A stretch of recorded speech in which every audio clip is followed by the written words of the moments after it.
The righteous cry, and the Lord heard it, and delivered them out of all their troubles.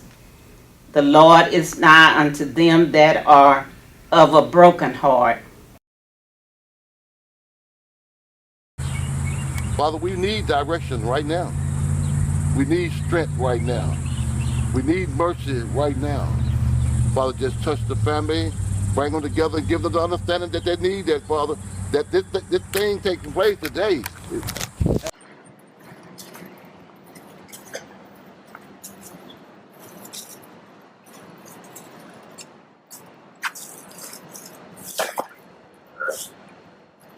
That's you pole, huh? Yeah. Works out pretty good. I think that a lot of the stuff that was happening in the 80s and the 90s is still happening now to those children. Yeah. And I believe also that, and this is a proven fact because I see a lot of females here that were in TYC with me. Right. That we go from really? TYC to TDC. Right. So how's it feel to know that you were in the same system that your mom was in? It felt funny. It felt funny because I was like, my mom been to the same jail because she went to the Texas Youth Commission. Yeah. And I asked her, and we were actually at the same exact facility. Do you think he's mental? He's like schizophrenic or something like that?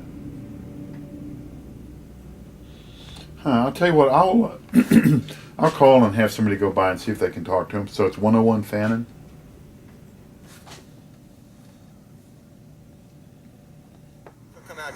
It's my whole reason for living, and so I'm not, I don't really care for anything other than, besides that. I love you like you love me, but it ain't getting no better. All we do is argue, sad all the time. Even when we're able to announce the end of chronic homelessness, that doesn't mean it's the end of people hanging out on the street. The biggest changes is that the ones that wanted help on these streets are getting it now. Yeah. What needs are being met? Housing for one.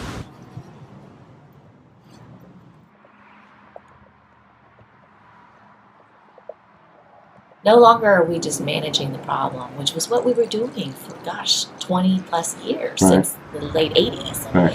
And now we're really becoming much more of a system in order to find a way to end homelessness quickly for a much greater number of people. Houston has become much more sophisticated in how we address homelessness.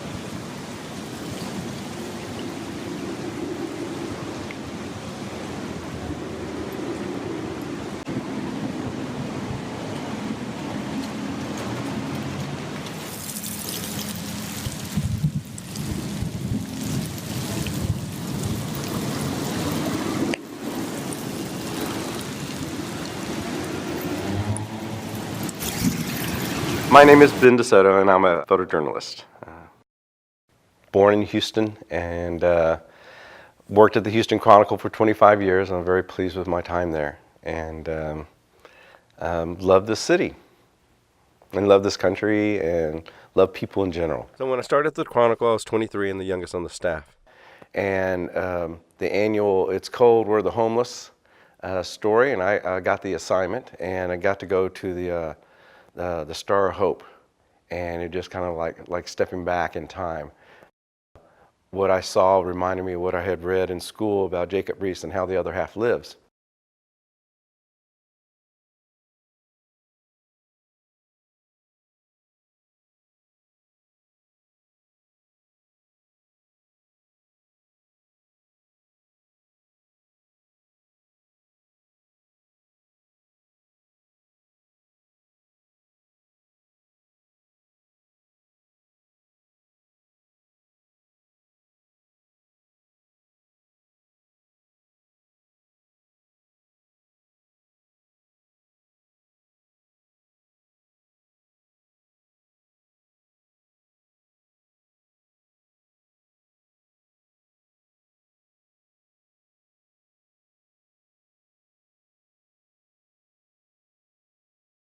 It's one thing to read about these cases, and certainly the amount of press that's been given to these types of cases has increased hugely over the last 5 years. But a lot of it is just from seeing real live people who are going through this. She threw me in a fireplace, and I remember having burns and stuff. And the people seen us sitting in the car, and they seen that I had burns. She didn't even try to take me to the hospital. They took me to the hospital, and I remember them taking us to a foster home. But in the foster home, the boys and the girls were split up, and they were abusing my brother, and they were abusing me. I was like Sexually or? Yeah, sexually.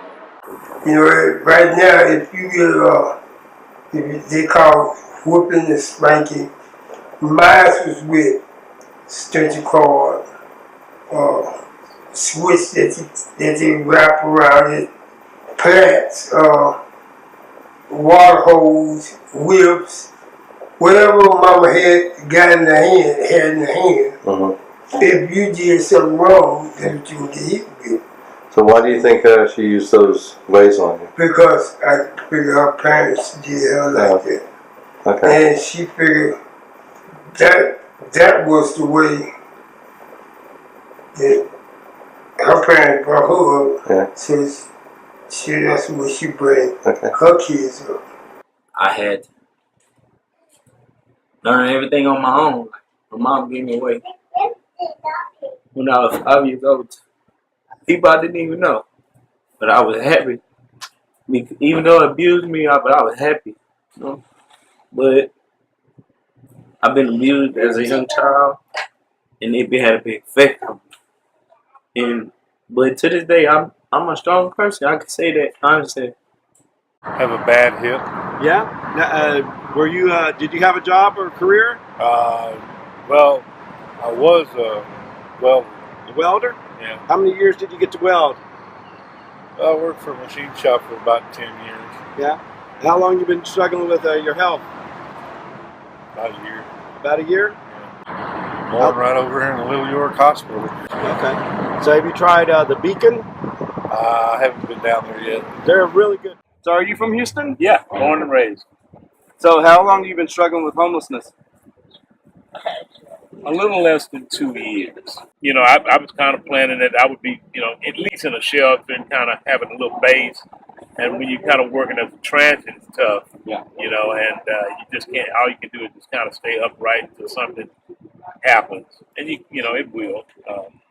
I believe in chances. I believe in, things happen for a reason. So something happens. Just stay positive.